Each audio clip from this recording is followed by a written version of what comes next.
अखंड विष्णु कार्य व्यासनय चराचर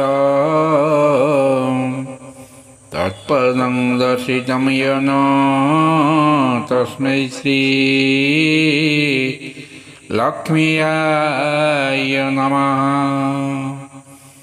अखंड विष्णु कार्य व्यासनय चराचरम् तत्पदं दर्शितं येन तस्मै श्री लक्ष्मीयाय नमः। अखंड विष्णु कार्य व्यासनय चराचरम् तत्पदं दर्शितं येन तस्मै श्री लक्ष्मीयाय नमः। अखंड विष्णु कार्य व्यासनय चराचर तत्पदं दर्शितं येन तस्मै श्री लक्ष्मीयाय नमः। अखंड विष्णु कार्य व्यासनय चराचरम् तत्पदं दर्शितं येन तस्मै श्री लक्ष्मीयाय नमः। अखंड विष्णु कार्य व्यासनय चराचरम् तत्पदं दर्शितं येन तस्मै श्री लक्ष्मीयाय नमः। अखंड विष्णु कार्य व्यासनय चराचर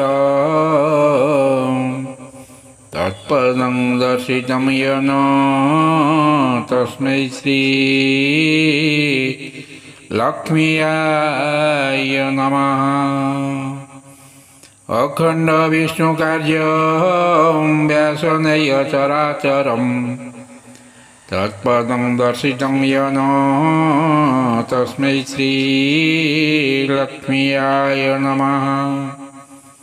अखंड विष्णु कार्य व्यासनय चराचरम् तत्पदं दर्शितं येन तस्मै श्री लक्ष्मीयाय नमः। अखंड विष्णु कार्य व्यासनय चराचर तत्पदं दर्शितं येन तस्मै श्री लक्ष्मीयाय नमः। अखंड विष्णु कार्य व्यासनय चराचरम् तत्पदं दर्शितं येन तस्मै श्री लक्ष्मीयाय नमः। अखंड विष्णु कार्य व्यासनय चराचरम् तत्पदं दर्शितं येन तस्मै श्री लक्ष्मीयाय नमः। अखंड विष्णु कार्य व्यासनय चराचर तत्पदं दर्शितं येन तस्मै श्री लक्ष्मीयाय नमः। अखंड विष्णु कार्य व्यासनय चराचरम् तत्पदं दर्शितं येन तस्मै श्री लक्ष्मीयाय नमः। अखंड विष्णु कार्य व्यासनय चराचरम् तत्पदं दर्शितं येन तस्मै श्री लक्ष्मीयाय नमः। अखंड विष्णु कार्य व्यासनय चराचर तत्पदं दर्शितं येन तस्मै श्री लक्ष्मीयाय नमः। अखंड विष्णु कार्य व्यासनय चराचरम् तत्पदं दर्शितं येन तस्मै श्री लक्ष्मीयाय नमः। अखण्ड विष्णुकार्यं व्यासनेय चराचरं तत्पदं दर्शितं येन तस्मै श्रीलक्ष्म्याय नमः। अखण्ड विष्णुकार्यं व्यासनेय चराचरं तत्पदं दर्शितं येन तस्मै श्रीलक्ष्म्याय नमः। अखण्ड विष्णुकार्यं व्यासनेय चराचरं तत्पदं दर्शितं येन तस्मै श्रीलक्ष्म्याय नमः। अखण्ड विष्णुकार्यं व्यासनेय चराचरं तत्पदं दर्शितं येन तस्मै श्रीलक्ष्म्याय नमः। अखण्ड विष्णुकार्यं व्यासनेय चराचरं तत्पदं दर्शितं येन तस्मै श्रीलक्ष्म्याय नमः। अखण्ड विष्णुकार्यं व्यासनेय चराचरं तत्पदं दर्शितं येन तस्मै श्रीलक्ष्म्याय नमः। अखण्ड विष्णुकार्यं व्यासनेय चराचरं तत्पदं दर्शितं येन तस्मै श्रीलक्ष्म्याय नमः। अखण्ड विष्णुकार्यं व्यासनेय चराचरं तत्पदं दर्शितं येन तस्मै श्रीलक्ष्म्याय नमः।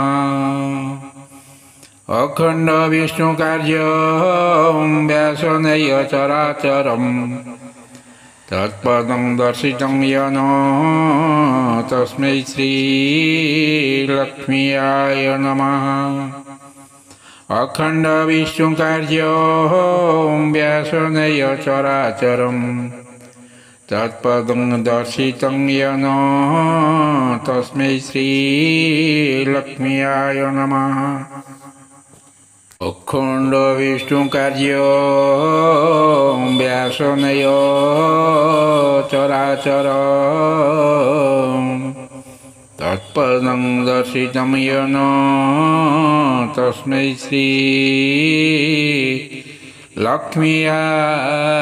नमः। अखण्ड विष्णुकार्यं व्यासनेय चराचरं तत्पदं दर्शितं येन तस्मै श्रीलक्ष्म्याय नमः।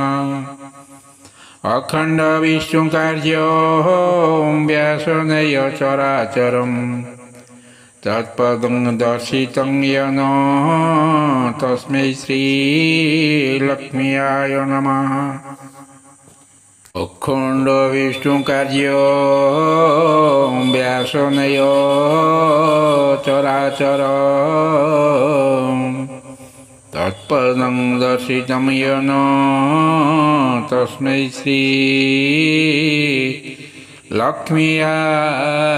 नमः। अखण्ड विष्णुकार्यं व्यासनेय चराचरं तत्पदं दर्शितं येन तस्मै श्रीलक्ष्म्याय नमः।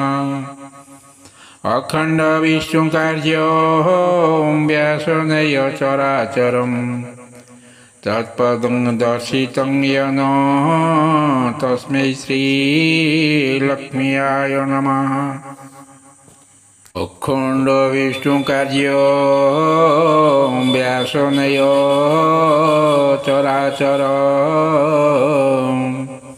तत्पदं दर्शितं येन तस्मै श्रीलक्ष्म्याय नमः। अखंड विष्णु कार्यं व्यासनेय चराचरं तत्पदं दर्शितं येन तस्मै श्री लक्ष्मीयाय नमः। अखंड विष्णु कार्यं व्यासनेय चराचरं तत्पदं दर्शितं येन तस्मै श्री लक्ष्मीयाय नमः। अखंड विष्णु कार्यं व्यासनेय चराचरं तत्पदं दर्शितं येन तस्मै श्री लक्ष्मीयाय नमः। अखंड विष्णु कार्यं व्यासनेय चराचरं तत्पदं दर्शितं येन तस्मै श्री लक्ष्मीयाय नमः। अखंड विष्णु कार्यं व्यासनेय चराचरं तत्पदं दर्शितं येन तस्मै श्री लक्ष्मीयाय नमः। अखंड विष्णु कार्यं व्यासनेय चराचरं तत्पदं दर्शितं येन तस्मै श्री लक्ष्मीयाय नमः। अखंड विष्णु कार्यं व्यासनेय चराचरं तत्पदं दर्शितं येन तस्मै श्री लक्ष्मीयाय नमः। अखंड विष्णु कार्यं व्यासनेय चराचरं तत्पदं दर्शितं येन तस्मै श्री लक्ष्मीयाय नमः। अखंड विष्णु कार्यं व्यासनेय चराचरं तत्पदं दर्शितं येन तस्मै श्री लक्ष्मीयाय नमः। अखंड विष्णु कार्यं व्यासनेय चराचरं तत्पदं दर्शितं येन तस्मै श्री लक्ष्मीयाय नमः। अखंड विष्णु कार्यं व्यासनेय चराचरं तत्पदं दर्शितं येन तस्मै श्री लक्ष्मीयाय नमः। अखंड विष्णु कार्यं व्यासनेय चराचरं तत्पदं दर्शितं येन तस्मै श्री लक्ष्मीयाय नमः। अखंड विष्णु कार्यं व्यासनेय चराचरं तत्पदं दर्शितं येन तस्मै श्री लक्ष्मीयाय नमः। अखंड विष्णु कार्यं व्यासनेय चराचरं तत्पदं दर्शितं येन तस्मै श्री लक्ष्मीयाय नमः। अखंड विष्णु कार्यं व्यासनेय चराचरं तत्पदं दर्शितं येन तस्मै श्री लक्ष्मीयाय नमः। अखंड विष्णु कार्यं व्यासनेय चराचरं तत्पदं दर्शितं येन तस्मै श्री लक्ष्मीयाय नमः। अखंड विष्णु कार्यं व्यासनेय चराचरं तत्पदं दर्शितं येन तस्मै श्री लक्ष्मीयाय नमः। अखण्ड विष्णुकार्यो व्यासनय चराचर तत्पदं दर्शितं येन तस्मै श्री लक्ष्म्याय नमः। अखण्ड विष्णुकार्यो व्यासनय चराचरं तत्पदं दर्शितं येन तस्मै श्री लक्ष्म्याय नमः। अखण्ड विष्णुकार्यो व्यासनय चराचरं तत्पदं दर्शितं येन तस्मै श्री लक्ष्म्याय नमः। अखण्ड विष्णुकार्यो व्यासनय चराचर तत्पदं दर्शितं येन तस्मै श्री लक्ष्म्याय नमः। अखण्ड विष्णुकार्यो व्यासनय चराचरं तत्पदं दर्शितं येन तस्मै श्री लक्ष्म्याय नमः। अखण्ड विष्णुकार्यो व्यासनय चराचरं तत्पदं दर्शितं येन तस्मै श्री लक्ष्म्याय नमः। अखण्ड विष्णुकार्यो व्यासनय चराचर तत्पदं दर्शितं येन तस्मै श्री लक्ष्म्याय नमः। अखण्ड विष्णुकार्यो व्यासनय चराचरं तत्पदं दर्शितं येन तस्मै श्री लक्ष्म्याय नमः। अखण्ड विष्णुकार्यो व्यासनय चराचरं तत्पदं दर्शितं येन तस्मै श्री लक्ष्म्याय नमः।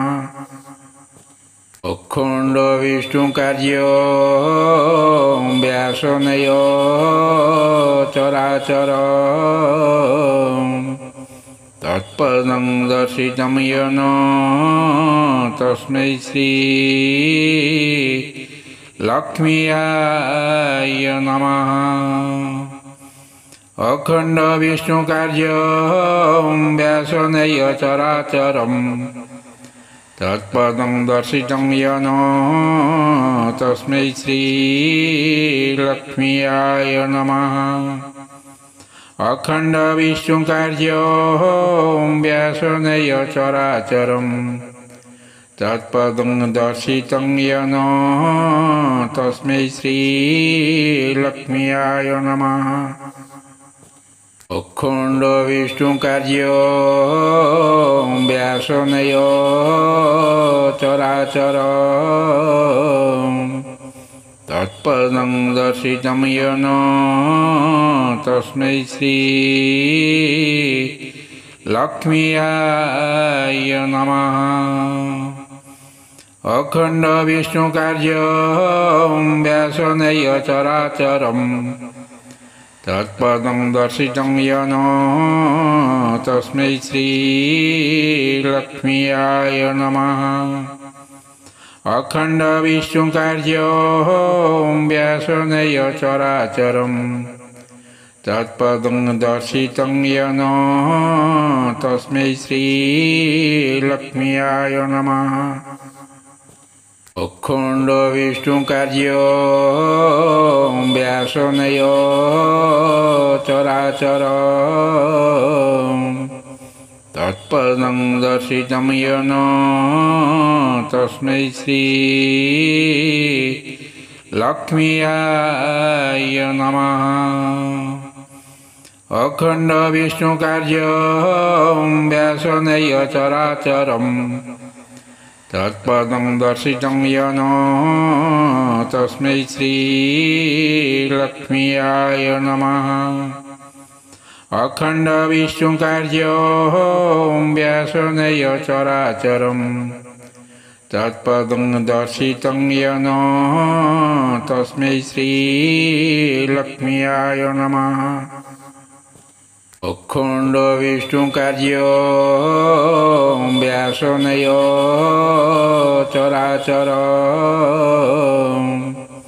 तत्पदं दर्शितं येन तस्मै श्री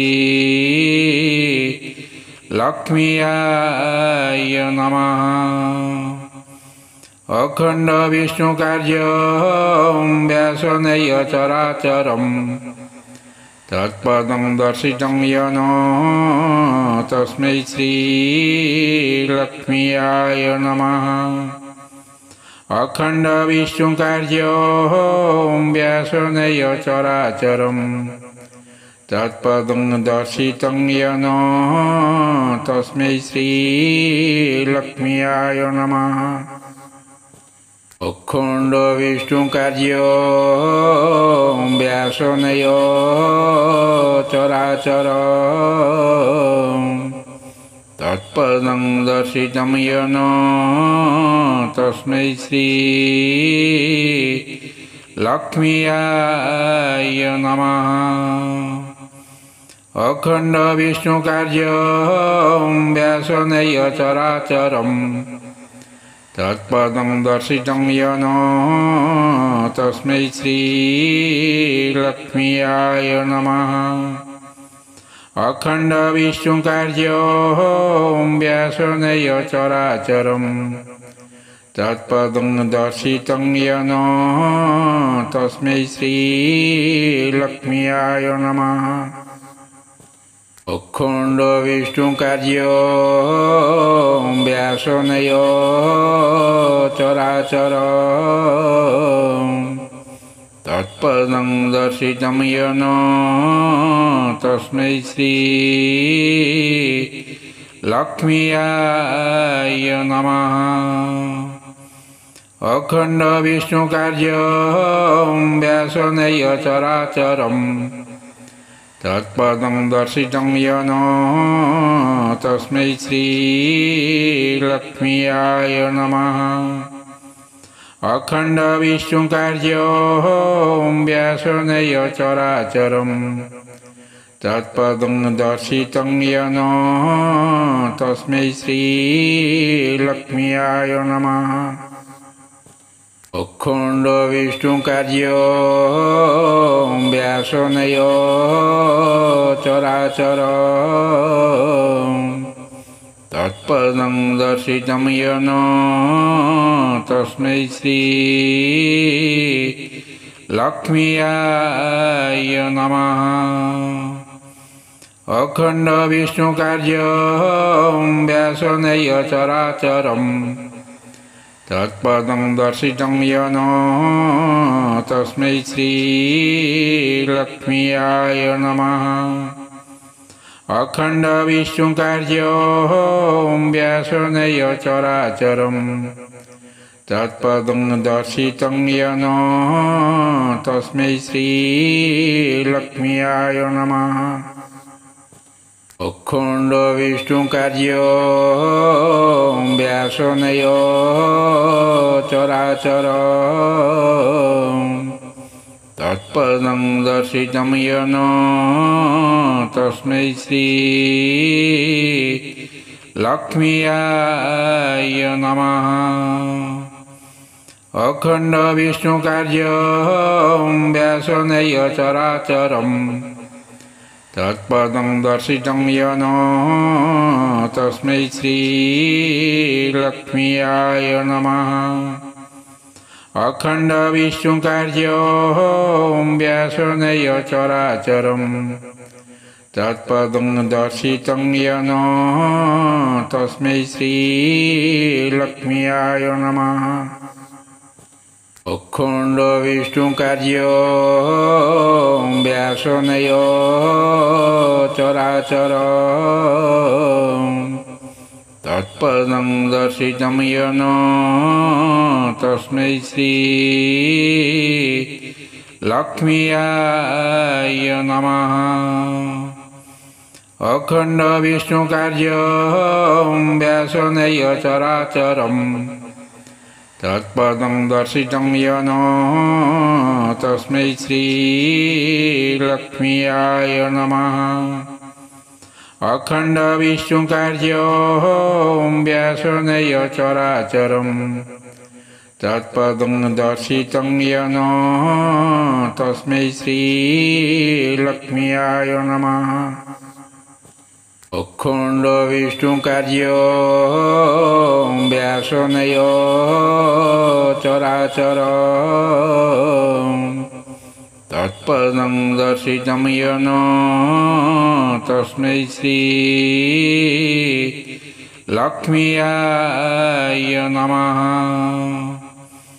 अखंड विष्णु कार्यं व्यासेनैव चराचरम् तत्पदं दर्शितं येन तस्मै श्रीलक्ष्म्याय नमः। अखंड विष्णु कार्यं व्यासेनैव चराचरम् तत्पदं दर्शितं येन तस्मै श्रीलक्ष्म्याय नमः। अखंड विष्णु कार्यं व्यासेनैव चराचरम् तत्पदं दर्शितं येन तस्मै श्रीलक्ष्म्याय नमः। अखंड विष्णु कार्यं व्यासेनैव चराचरम् तत्पदं दर्शितं येन तस्मै श्रीलक्ष्म्याय नमः। अखंड विष्णु कार्यं व्यासेनैव चराचरम् तत्पदं दर्शितं येन तस्मै श्रीलक्ष्म्याय नमः। अखंड विष्णु कार्यं व्यासेनैव चराचरम् तत्पदं दर्शितं येन तस्मै श्रीलक्ष्म्याय नमः। अखंड विष्णु कार्यं व्यासेनैव चराचरम् तत्पदं दर्शितं येन तस्मै श्रीलक्ष्म्याय नमः।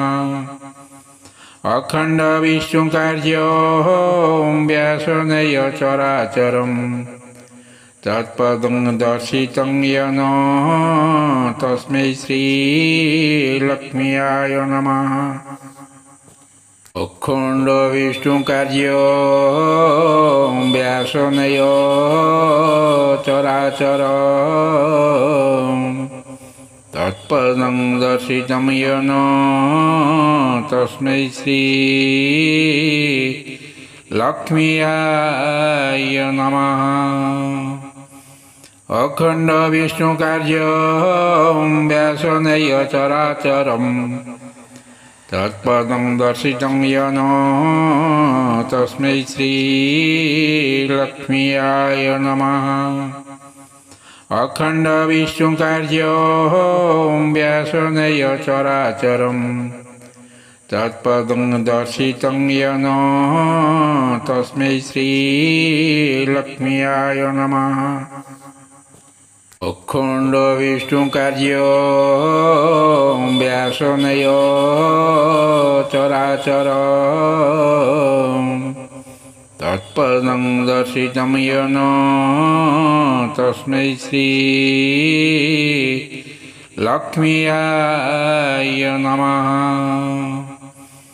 अखंड विष्णु कार्यं व्यासेनैव चराचरम् तत्पदं दर्शितं येन तस्मै श्रीलक्ष्म्याय नमः। अखंड विष्णु कार्यं व्यासेनैव चराचरम् तत्पदं दर्शितं येन तस्मै श्रीलक्ष्म्याय नमः। अखण्ड विष्णुकार्यो व्यासनय चराचर तत्पदं दर्शितं येन तस्मै श्री लक्ष्म्याय नमः। अखण्ड विष्णुकार्यो व्यासनय चराचरं तत्पदं दर्शितं येन तस्मै श्री लक्ष्म्याय नमः। अखण्ड विष्णुकार्यो व्यासनय चराचरं तत्पदं दर्शितं येन तस्मै श्री लक्ष्म्याय नमः। अखण्ड विष्णुकार्यो व्यासनय चराचरं तत्पदं दर्शितं येन तस्मै श्री लक्ष्म्याय नमः।